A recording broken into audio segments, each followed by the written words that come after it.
doctor Murillo, ¿qué puede esconder esa cifra de 90.000 lesionados por riñas y peleas? Es decir, una persona que es agresiva en ciertas situaciones, ¿cierto? O que responde a ciertas situaciones con agresividad física, ¿sí? ¿Qué puede tener detrás o qué puede esconder en términos de salud mental? Y obviamente, pues no queremos diagnosticar a nadie, pero sí, por supuesto, Claro. hablar de temas de base que pueden estar ahí muchas veces ocultos, porque de verdad se normalizó, perdóneme lo que yo le voy a decir, darnos en la jeta Tal cual, con tal la cual. persona con la que no estoy de acuerdo. Perdón en serio a todos los que vieron, pero es la forma Ese es de eso. decirlo. Detrás de eso hay dos cosas importantes, Ronnie.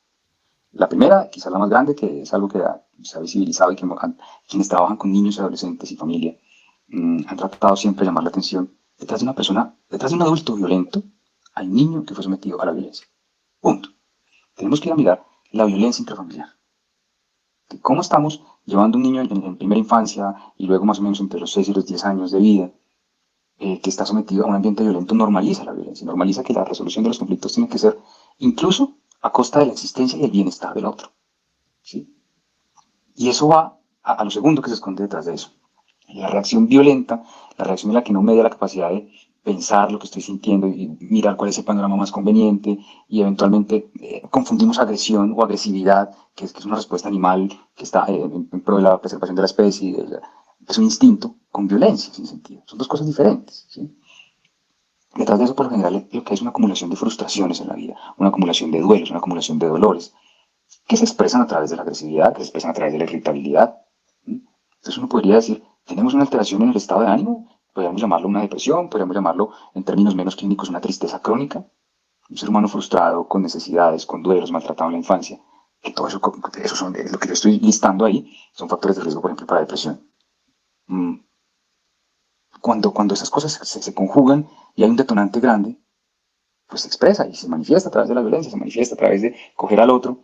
Y como usted muy claramente lo decía, me parece un término que además todos podemos entender y que nos llega. No es un término técnico el darnos en la jeta, pero es un término, Ronnie, que realmente nos pega donde nos tiene que pegar.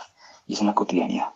Depresivos, ansiosos y violentos. Los últimos estudios que se han publicado en Colombia y que relacionan la salud mental nos dejan muy preocupados porque lo que está pasando, lo que vivimos y lo que evidenciamos todos los días y lo que muestran las cifras habla de una crisis de salud mental tremenda en los colombianos y esto mucho más después de la pandemia, según también han convalidado algunos análisis de la Organización Mundial de la Salud. ¿Qué está pasando con la salud mental de los colombianos? Es un tema del que tenemos que preocuparnos cada vez más y por eso invitamos a este espacio de Saludable al doctor Milton Murillo, él es psiquiatra de la Universidad del Rosario, una persona que hace mucha divulgación de temas de salud mental también desde redes sociales, que ha convertido sus canales de redes sociales en un punto, digamos, para hacer conciencia sobre este tema en los colombianos. Doctor Murillo, muchas gracias por aceptar la invitación a Saludable. ¿Cómo está?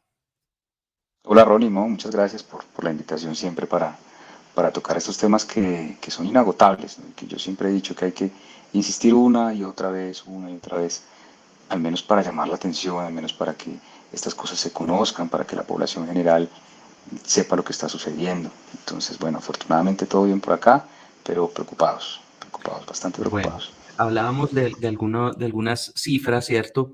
Usted en lo particular en su cuenta en Twitter, en X, mencionaba que no está pasando, o sea, como que pasan, salen y salen estudios, ¿cierto? Y salen indicadores y como que se quedan ahí y no le estamos dando la relevancia necesaria a este tema. De todo lo que ha pasado recientemente, de esas mediciones, de esos, digamos, datos que nos sirven, nos deberían servir para tomar decisiones en política pública, ¿qué es lo que usted más lo tiene preocupado, doctor Murillo? Las publicaciones recientes que hablan de un porcentaje cercano al 5% de la población en Colombia diagnosticada con depresión, ¿no? Que es un porcentaje que hay que leer esa cifra con mucho cuidado, porque es un 5% de la población diagnosticada, ¿cierto? Que eso no necesariamente refleja y no necesariamente nos dice que esa cifra en su totalidad están recibiendo el tratamiento adecuado, ¿no? En general, los estudios que muestra la Organización Mundial de la Salud, los estudios realizados hasta el momento muestran que más o menos el 30% de las personas diagnosticadas reciben un tratamiento adecuado. Y eso yo creo que nos lleva a prender las alarmas, por un lado. Y por otro lado, el subdiagnóstico tan grande que hay en enfermedad mental, puntualmente hablando en depresión. Perfectamente nos podría decir, oiga, ¿será que estamos en una cifra cercana al 7%? ¿Será que nos estamos moviendo hacia el 10%? Que es un poco lo que se ve en Bogotá, ¿cierto? Entonces la preocupación es esa, que las cifras van a aumentar y no hay nada que nos haga pensar o que nos haga estar optimistas en que van a disminuir. En la medida en la que estamos diagnosticando mejor, estamos diagnosticando más, pero nos estamos quedando en eso, no estamos abriendo la herida, la dejamos ahí expuesta un poco, utilizando aquí una metáfora más bien quirúrgica. ¿Y qué vamos a hacer con ese porcentaje? Porque cuando nos vamos al tratamiento, 30% reciben y no sabemos o nos falta, digamos, ser un poco más específicos en de ese 30% que reciben tratamiento, cuántos realmente están recibiendo un tratamiento efectivo. ¿Sí? Ir y recibir un medicamento cada 90 días no necesariamente es un tratamiento efectivo, no está mal, pero no necesariamente nos va a llevar a la remisión de los síntomas, a la recuperación de la funcionalidad. Entonces la segunda gran preocupación que va atada a la cifra es qué estamos haciendo. ¿Sí? Porque hay que ser muy claros en que sigue habiendo muchas limitaciones en el acceso a los tratamientos de calidad en problemas como la depresión.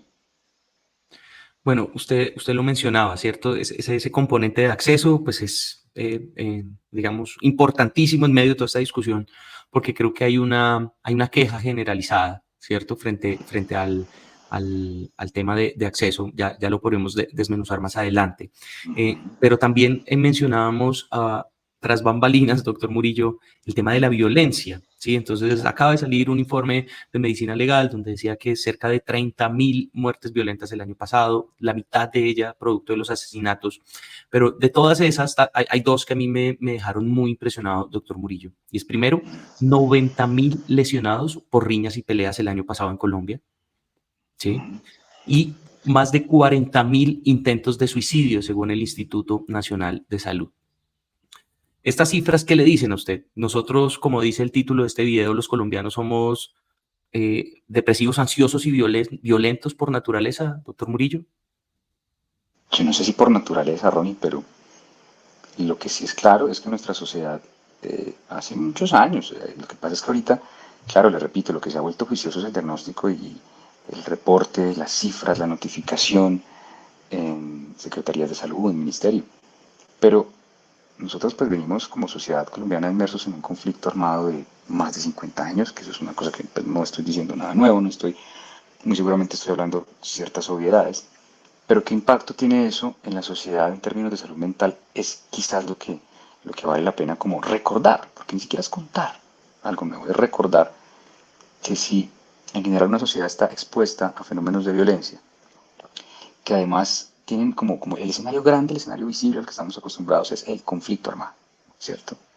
Son las cosas que nosotros vemos, digamos, a un nivel macro, pero todo eso tiene como un punto de partida los pequeños reductos de la sociedad, las familias que crecen con unas cifras a veces también muy alarmantes de violencia intrafamiliar, ¿no? El valor que tiene la vida en nuestra sociedad, producto de años, te repito, del conflicto, pero también la influencia de la vida no vale mucho, el dinero fácil, la influencia, por ejemplo, del narcotráfico, es una cosa pues, que hemos llegado a normalizar, ¿no? Resolver los conflictos desde la violencia, sin sentido, resolver las diferencias recurriendo simplemente a matar al otro, que es una cosa que hemos visto, ¿no? Que vemos en el diario vivir y se nos vuelve paisaje en las noticias que fulano discutió con fulano y sacó un machete y lo mató, Uh o -huh. fulano discutió con fulano y le pegó un balazo. ¿Sí? Eso es simplemente una biopsia, digamos, una muestra muy pequeña de todo lo que es lo macro en la sociedad. Entonces hay que intervenir, o valdría la pena intervenir, en esos ambientes generadores de violencia. Porque además se vuelve algo que se aprende generación tras generación, que se normaliza generación tras generación.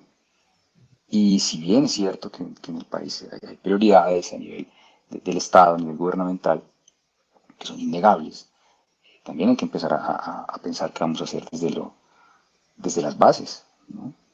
Sí. ¿Qué Entonces, puede yo creo que es un esconder, resultado, ¿no? doctor Murillo, qué puede esconder esa cifra de 90.000 lesionados por riñas y peleas? Es decir, una persona que es agresiva en ciertas situaciones, ¿cierto?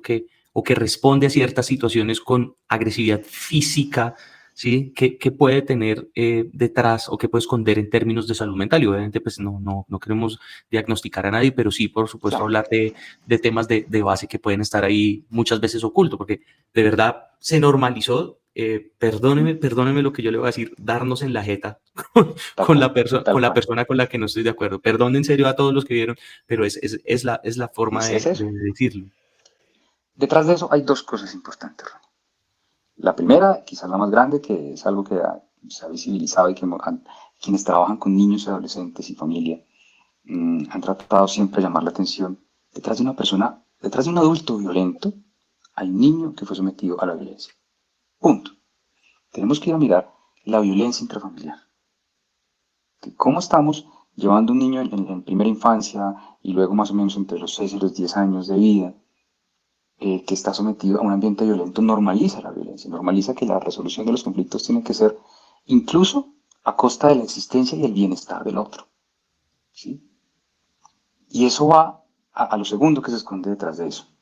La reacción violenta, la reacción en la que no me da la capacidad de pensar lo que estoy sintiendo y mirar cuál es el panorama más conveniente y eventualmente confundimos agresión o agresividad, que es una respuesta animal que está en pro de la preservación de la especie, es un instinto, con violencia sin sentido. Son dos cosas diferentes. ¿Sí?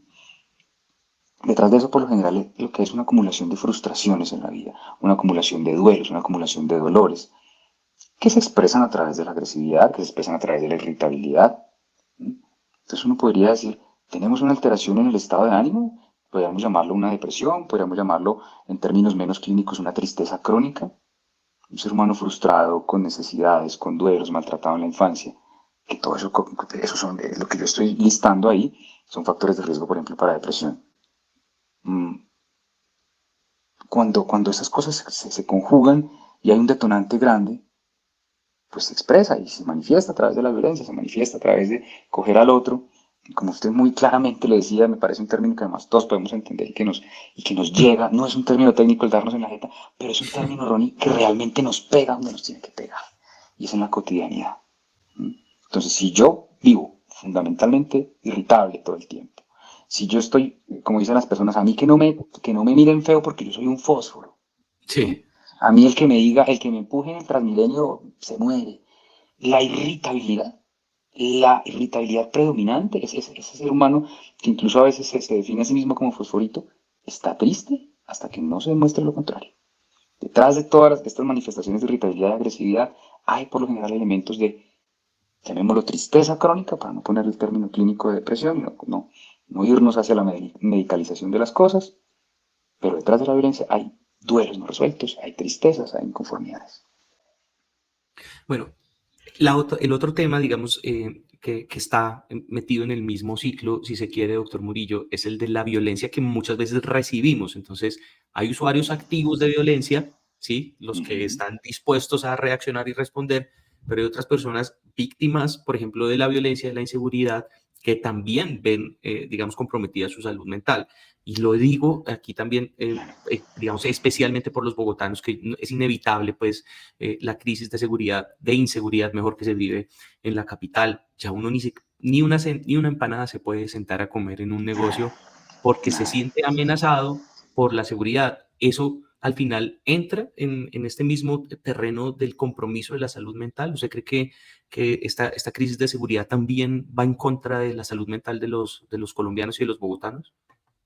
Por supuesto, Ronnie, porque esto genera una cosa que tampoco se nos puede olvidar, y es que la situación es ser víctima de cualquier forma de violencia genera un trauma, ¿no? Y estar expuesto a trauma y ser víctima de las diferentes formas de violencia es un factor de riesgo para desencadenar síntomas de enfermedad mental. Y tenemos que ponerlo así, clarito. ¿Sí? Las grandes ciudades, las grandes capitales del mundo que tienen niveles altos de inseguridad, claro, no como Bogotá seguramente, en Colombia pues tenemos estas tristes representaciones cuando uno mira las ciudades más violentas del mundo, Bogotá, Cali, ¿no? Eso hace que quienes habitamos y, bueno, los que hemos crecido acá o quienes vienen a habitar, desarrollemos un modo casi que de supervivencia, ¿no? Entonces, yo escucho pues con cierta gracia, porque sé que además no son comentarios necesariamente ofensivos ni nada por el estilo, a veces, que en Bogotá la gente no para a saludar, que en Bogotá a alguien le preguntan una dirección y mira feo y sigue derecho, que por qué somos tan odiosos. Anécdota personal, a mí me han atracado 3 veces en la calle y las 3 veces la excusa ha sido que si les ayudo a orientarse con una dirección en un papelito. Pidiéndole la hora, Pues la típica. la típica. ¿no? Entonces, ¿qué es lo que pasa? Que ese modo de supervivencia hace que el sistema nervioso entre en un estado de alerta permanente, una exposición prolongada y crónica a estrés, y eso genera también, o puede desencadenar síntomas de enfermedad mental como la ansiedad y como la depresión. Entonces, si yo antes de salir, no sé, voy a salir del consultorio a mi casa, y cuando ya se acerca la hora de salir empieza a darme taquicardia porque sé que tengo que caminar por una calle donde no puedo ni siquiera sacar el celular para mirar la hora o mirar el reloj que llevo puesto, porque qué tal me puñaleen. Y es que además en Bogotá hace unos años existía el raponero, ¿no? El que calculaba y pasaba y robaba las cosas, raponeaba las cosas y seguía. Hoy en día nos matan por quitarnos un celular. Entonces ya no es solamente el riesgo de perder mis pertenencias, sino de perder la vida. Y esos son factores generadores de trauma, factores generadores de estrés que condicionan a la aparición de síntomas de enfermedad mental. Y se nos olvida eso, ¿no? O sea, no es solamente un tema de calidad de vida, aunque también, sino el sistema nervioso central de los seres humanos y en general de los animales, nosotros como homínidos, no está diseñado para sobrevivir y pasarla bien y no generar enfermedades en presencia de la exposición a trauma crónico. Bueno, hace una semana se publicó la encuesta de salud mental de Bogotá y un dato interesante que salió de ahí fue, digamos, la evaluación del riesgo medido en síntomas depresivos o ansiosos. Ujú. Y decía más o menos que 1 de cada 5 bogotanos tenía síntomas de depresión, ¿cierto? Y lo mismo de ansiedad, ¿sí? Eso para bajarlo de lo técnico a lo cotidiano y para las personas que están viendo esta emisión de Saludable, ¿en qué se traduce? ¿Cuáles son esos síntomas de depresión que yo podría estar manifestando sin darme cuenta? ¿O cuáles son esos síntomas ansiosos que podría estar padeciendo sin darme cuenta? Bueno, ahí tenemos que partir esto en dos. Los síntomas clásicos y los síntomas atípicos de la depresión y de la ansiedad. Dentro de los síntomas clásicos, pues está la tristeza, ¿no? Que mi ánimo está triste la mayor parte del tiempo, no mejora al tratar yo de realizar actividades que me gustan y empiezo a perder el gusto por esas actividades que antes eran placenteras. Los hobbies, los pasatiempos, las actividades académicas, el trabajo, eventualmente ya no me satisfacen, entonces sigo triste, ya las relaciones interpersonales con mi familia, con mis amigos, con mi pareja, tampoco son una fuente suficiente de tranquilidad y empiezo a tener además de eso alteraciones en el patrón de sueño, en el patrón de alimentación. ¿M? Y en la medida en la que esos síntomas se van cronificando, yo empiezo a perder la motivación para hacer las cosas, empiezo a aislarme socialmente, dejo de funcionar en mi día a día y digamos que uno de los síntomas más severos es empezar a tener la aparición de pensamientos alrededor de la muerte. Yo ya no quiero vivir más, la vida no vale la pena, creo que yo descansaría si estuviera muerto. Y la expresión máxima, quizás la que más nos prende las alarmas, es cuando eso ya se vuelve una idea suicida. Estoy pensando en quitarme la vida de tal manera. Esos son los síntomas clásicos. Pero resulta que hay unos síntomas un poco más atípicos, digamos que a veces solapan esta depresión y la disfrazan, por decirlo de alguna manera. Y es que hay personas que no dejan de funcionar. Yo tengo que seguir trabajando, tengo que seguir estudiando, tengo que sobrevivir, si no trabajo no como. Pero entonces empiezo a tener problemas de concentración, problemas de memoria, no duermo del todo bien, ya no como, vivo predominantemente irritable. Ojo con la irritabilidad, a propósito de lo que estamos hablando, ya no me aguanto nada ni a nadie. No, no estoy triste, no lloro, pero ya no me aguanto nada ni a nadie. Y algo a lo que le hemos estado prestando atención mucho en los últimos, no sé, 10, 20 años tal vez, un poco más, es a la presencia de lo que nosotros llamamos equivalentes somáticos de la depresión y la ansiedad, que son todas las manifestaciones psicosomáticas, el colon irritable, las migrañas, la enfermedad acidopéptica, es decir, gastritis y sus derivados, las mialgias, ¿no? Las famosas fibromialgias y todos estos síntomas físicos que uno dice, pero ¿esto qué tendrá que ver con la depresión? Hoy en día sabemos que sí. Y la ansiedad, además, que puede presentarse tanto en el primer grupo de síntomas como en el segundo de la depresión, es lo que comúnmente se conoce como los nervios. La persona vive nerviosa, como que todo le asusta, pero no tiene claro que le asusta. Si vive con ese hueco aquí en el pecho, no duerme bien, ¿no?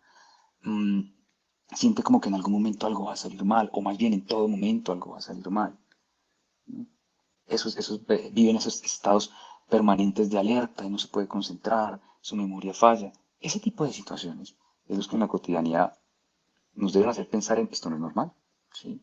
Esto no está bien, y sobre todo en la medida en la que esos síntomas no mejoran. ¿Sí? Yo puedo estar triste por algo, puedo estar preocupado por algo, puedo estar molesto por algo, pero con el paso de las horas o los días, yo vuelvo a mi estado basal, sigo funcionando, pero cuando eso se perpetúa, tenemos que prender las alarmas. Qué importante este llamado de atención a la irritabilidad, porque creo que ahí Muy importante. es el fosforito, ¿no? Que muchas Claro, veces estalla muchos desenlaces. Bueno, doctor Murillo, este espacio se llama Saludable. Aquí hablamos, pues, digamos, de temas de salud, pero aprovechemos que usted está para también, digamos, dar información de servicio, ¿cierto? Esta información que usted nos claro. dice sobre los signos, digamos, de alerta o esos síntomas están chéveres.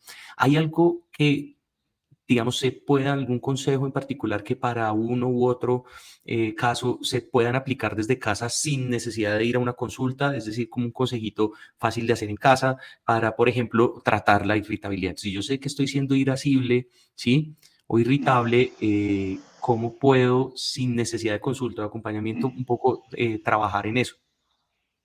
Es difícil porque lo primero que uno tendría que hacer en este caso para manejar la irritabilidad es saber el por qué, reconocer el síntoma, reconocer la irritabilidad como un síntoma, más exactamente. Decir esto no es normal. O sea, estoy irascible por todo, todo me está molestando, estoy teniendo problemas en mis relaciones interpersonales y ahí la recomendación sería tratar de buscar primero el por qué. Porque volvemos al punto del que arrancamos. Como esto por lo general está asociado a tristezas crónicas, a duelos no resueltos, a frustraciones, hay algo porque a veces es muy difícil si no se hace en compañía de un profesional. Entonces yo lo que recomendaría, el primer paso grande, que yo creo que es un avance que nos ayuda a solucionar las cosas o a buscar una solución de las cosas, es entender que eso no es normal. ¿Sí? Es entender que la vida, por muy dura que sea, no debería llevarnos a estar permanentemente irritables. ¿Sí? Permanentemente. Reactivamente, por situaciones, es normal, pero permanentemente no. Entonces lo primero es identificar el problema. Bueno, ese es un consejo valioso, ¿no? Muchas veces vamos por ahí transitando sin tener mucha certeza o idea de lo que está pasando y de lo que estamos causando en la vida de los demás. Ahora vamos al tema del acceso, entonces. Qué importante tener la compañía de un profesional de la salud, pero infortunadamente en Colombia no es tan fácil como suena porque primero tenemos una escasez alarmante de profesionales especializados en estos temas. O usted me corrige, doctor Murillo.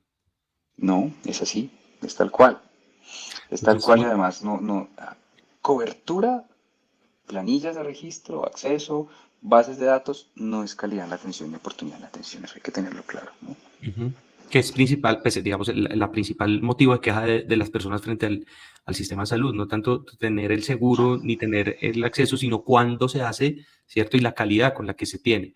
Pero entonces, ¿qué hacemos? Porque al final entonces nos metemos en un callejón sin salida, en una encrucijada en la que, listo, soy consciente de que tengo algo que trabajar, ¿sí? Seguramente no tengo los recursos para pagar una terapia privada, ¿sí? Y entonces, ¿qué hago? Es decir, me estrello contra la insuficiencia de profesionales que me ayuden frente a las barreras de acceso que pueda poner una EPS o frente a el hecho de vivir en una región donde no hay suficientes especialistas.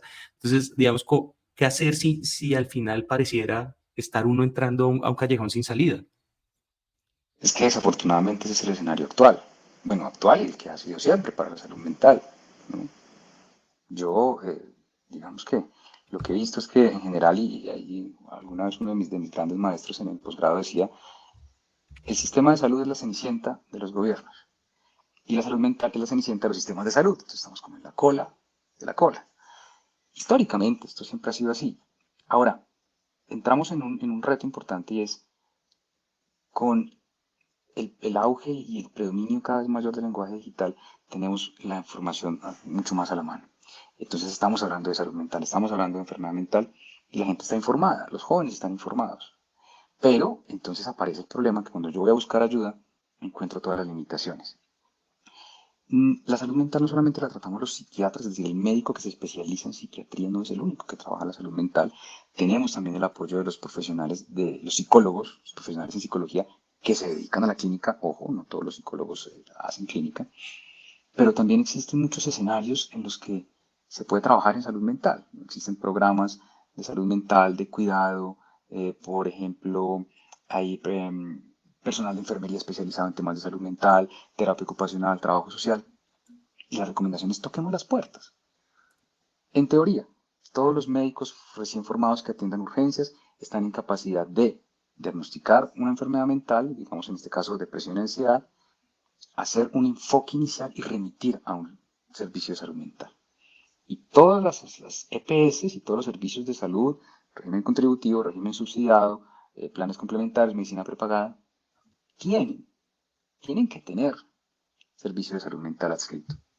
También existe, a veces se ignora algo muy importante y es que los profesionales en formación, las facultades de psicología, los posgrados en psiquiatría ofrecen atención de salud mental, la mayoría de las veces supervisada, lo cual tiene como un doble control, a mí me parece que eso aumenta la calidad, a unos precios mucho más fáciles de acceder. Entonces existe la posibilidad, pero hay que acercarse al sistema de salud también a tocar esas puertas, ¿no? Ya luego viene entonces la barrera y es la calidad de la atención, perdón, el acceso, la oportunidad de llegar donde el especialista.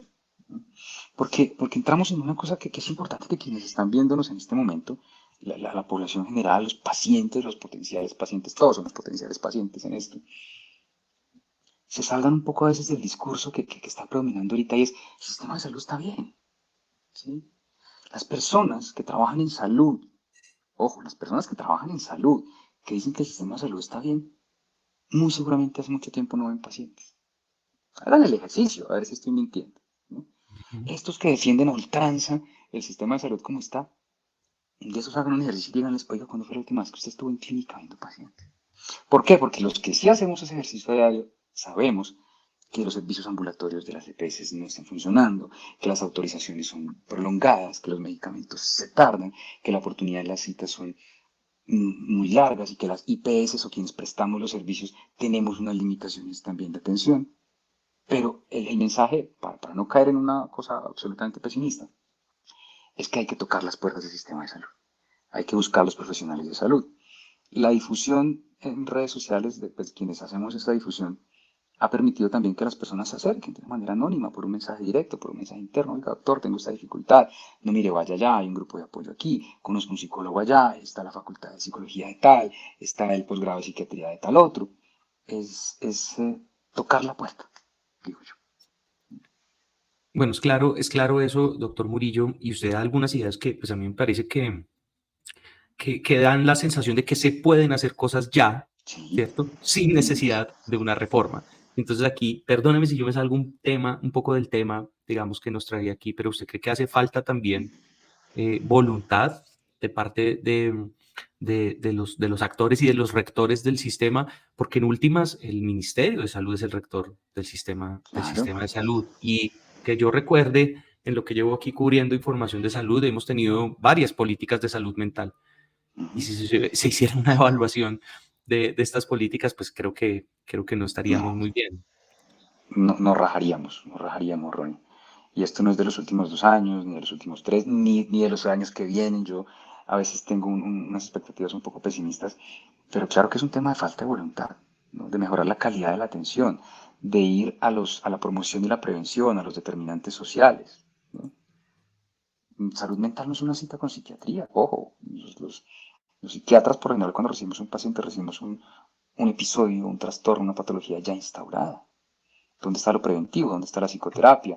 ¿Dónde están los ambientes saludables? ¿No? Es que esto no es solamente el Ministerio de Salud, que debería ser el que mande la parada, sin duda, y no se está haciendo, ¿cierto? Sino debería ser casi que algo que sea completamente longitudinal, que permee todos los aspectos de la sociedad, básicamente. Entonces sí falta un poco de voluntad, a veces primero lo importante y luego lo urgente, dicen por ahí, porque se le da prioridad a cosas que, repito, sí hay que dárselas, pero las transformaciones tienen que ser mucho más sustanciales en temas de salud mental. Bueno, al final podríamos decir entonces que la salud mental a nivel general e individual es una decisión, ¿sí? O de los encargados, ¿cierto? De tomar políticas y decisiones para mejorar el acceso y la atención, pero también de cada uno de nosotros para, por ejemplo, hacer algo ante la identificación de ciertas circunstancias. Exactamente. O sea, la tarea Me sentí individual, como periodista deportivo que al final del partido, como el periodista que comenta el partido al técnico. Pero bueno, un poco por ahí no, la, es eso, la, es eso. Es exactamente eso, son las dos responsabilidades, ¿no? Si yo soy el encargado de tomar decisiones grandes a nivel gubernamental, Yo tengo que pensar que salud mental es alimentación, salud mental es vivienda, salud mental es transporte.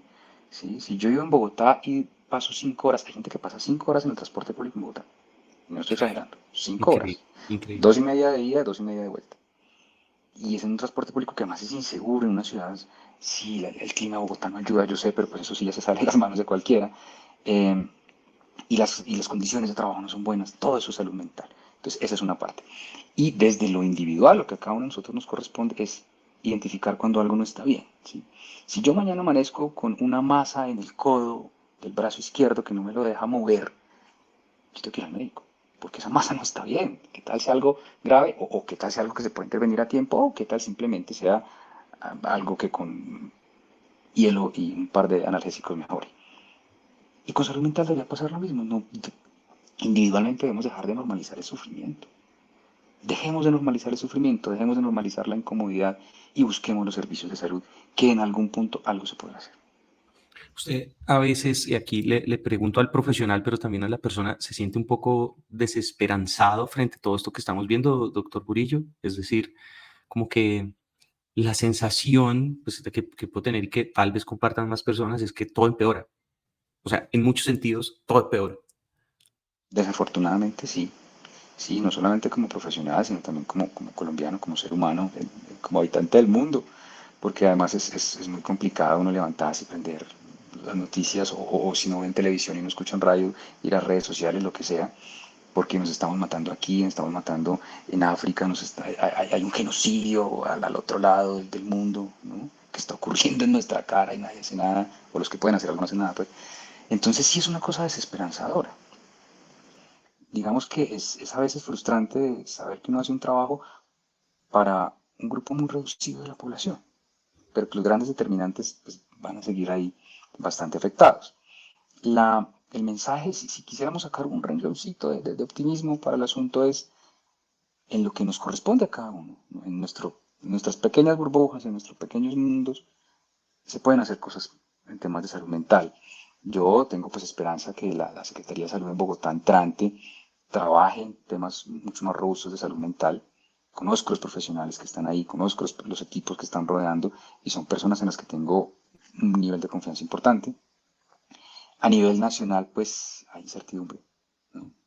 Sigue habiendo incertidumbre y seguirá habiendo incertidumbre, pero yo espero que al menos se escuchen todos los clamores alrededor de la salud mental.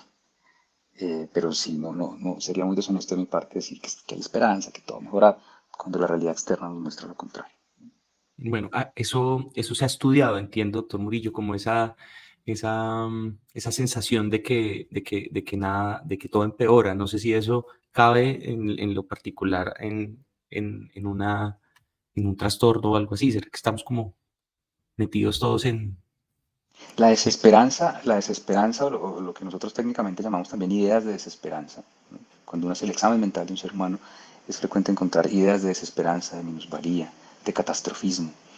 Y eso está muy cercano a las manifestaciones fenomenológicas y, por qué no, clínicas también de la depresión. Y a veces la desesperanza no corresponde mucho con la realidad externa y se pueden tratar cosas, pero pues en estos casos puntuales de los que estamos hablando, sí, la desesperanza se nos ha vuelto cotidiana, se nos ha vuelto parte de. Hay personas incluso que con unos recursos mentales muy valiosos y unos mecanismos de defensa admirables hacen chiste, no vuelven la desesperanza algo cómico, que es una cosa muy bonita, le repito, muy valiosa. Pero ya cuando uno tiene que volver la desesperanza algo gracioso para poderla sobrellevar, es porque hay mucha desesperanza. sí, se normaliza al punto de convertirla como parte del día a día. Bueno, vamos finalizando esta charla, el doctor Milton Murillo. Muchas gracias de verdad por aceptar esta invitación. Poniendo ya un poquito más optimistas, si se quiere. Una cosa es la esperanza, otra cosa es el optimismo, y cierto que creo Ujú. que hay cosas por hacer. ¿Sí? Un mensaje para las personas que están viendo esta emisión de Saludable y tal vez no se han animado a consultar. Entendemos, ya lo hablamos, digamos, todo lo que puede haber detrás, pero el solo hecho de hablar con alguien o de compartirlo, porque es importante, cómo darle ese impulso o esa dosis de optimismo a alguien que de pronto está callando algo.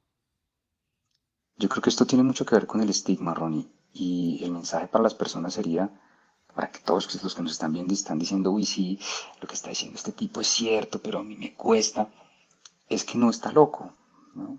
Tranquilo, usted puede buscar la ayuda de un psiquiatra y un psicólogo, no porque necesariamente tenga las enfermedades que corresponden a la descripción clásica de la locura, ¿no? La psicosis, los trastornos neurocognitivos, el trastorno mental establecido. No, miren, el trabajo grande que hacemos hoy en día los profesionales de salud mental lo hacemos en lo emocional, en la tristeza crónica, también llamada depresión, en la ansiedad, también llamada angustia, nervios, ¿no? En los trastornos del sueño. De eso nos ocupamos nosotros. Cada día sabemos más cosas, cada día siento que lo hacemos con unos recursos técnicos, tecnológicos y científicos mayores. Entonces estamos aquí, normalicemos como lo hemos hecho con la salud materno-fetal, como lo hemos hecho con la salud cardiovascular, con la nutrición, normalicemos también la salud mental. O sea, y otra viñeta de optimismo es la depresión y la ansiedad, y ojo con lo que voy a decir, no solamente tienen tratamiento, sino tienen cura. La remisión de los síntomas existe y se puede hacer. Sabe que en términos de comunicación de salud, yo he visto pocas historias de personas que puedan decir, yo superé una depresión y yo superé un episodio de ansiedad. Como que generalmente lo que hacemos desde los medios o desde las comunicaciones es como centrarnos en, claro, en la primera parte, en identificar los temas, no sé qué, en Sí. llegar hasta invitar a la gente como, oye, sí, mira, consulta, habla, compártelo, pero esas historias de vida de personas que, digamos, que lo han logrado y que me imagino no son pocas, merecen ser visibilizadas. Esa es una muy buena idea para tener Claro. a alguien aquí, Esa doctor es una Murillo. muy buena idea, Ronnie, porque yo conozco, Sí, afortunadamente, una de las cosas bonitas de este ejercicio es cuando uno le dice al paciente, bueno, si algún día me vuelves a necesitar, espero que no, nos vemos. Cuando se cierran los procesos. Yo conozco afortunadamente muchas historias de personas que han pasado por aquí, que han pasado por las clínicas donde he trabajado, que se recuperaron y tienen entre sus anécdotas. Yo tuve un episodio de depresión, incluso recurrente, tuve dos, tuve tres. Eh, Sufrí de ansiedad y me recuperé. ¿Y sabe qué me ayudó? Me ayudó esto, me ayudó esto. está Esos testimonios son espectacular. valiosos. Chévere. Vamos a hablar entonces por interno del doctor Murillo si podemos Listo. tener a una de esas personas. Creo que al final ese puede ser un buen impulso de optimismo para quienes están por ahí, eh, digamos, sintiendo y padeciendo algunas cosas que, como usted lo decía, no son normales. Doctor Murillo, muchas gracias. ¿Cómo se sintió aquí en este saludable? ¿Qué tal este espacio? Ronnie, muchísimas gracias, ¿no? Este espacio es precisamente muy saludable, porque el primer paso para empezar a cambiar esto es hablar de esto, ¿no? Hay que superar el estigma. Y yo siempre he dicho que estos espacios, la posibilidad de que la gente escuche esto por fuera de tecnicismos, por fuera de espacios o académicos u hospitalarios, es lo que realmente nos va a llevar a cambiar este asunto, la difusión de las cosas. Bueno, pues muchas gracias a usted, doctor Murillo, nuevamente a todas las personas que vieron este episodio, importante compartirlo. Si usted conoce a alguien que de pronto no la está pasando bien o cree que necesita ver esto que hablamos con el doctor Murillo, las recomendaciones del doctor Murillo, por favor, compártale. Y a quienes nos vieron también, suscribirse al canal. Estamos haciendo información de salud, divulgación de temas de salud, periódicamente, juiciosamente, y vamos a tratar de consolidar este espacio como algo de valor para todos. Así que, doctor Murillo, muchas gracias. Y a todos también los que nos vieron, los esperamos en una nueva emisión de Saludable. Chao, chao. Gracias, Ronnie. Saludos a todos.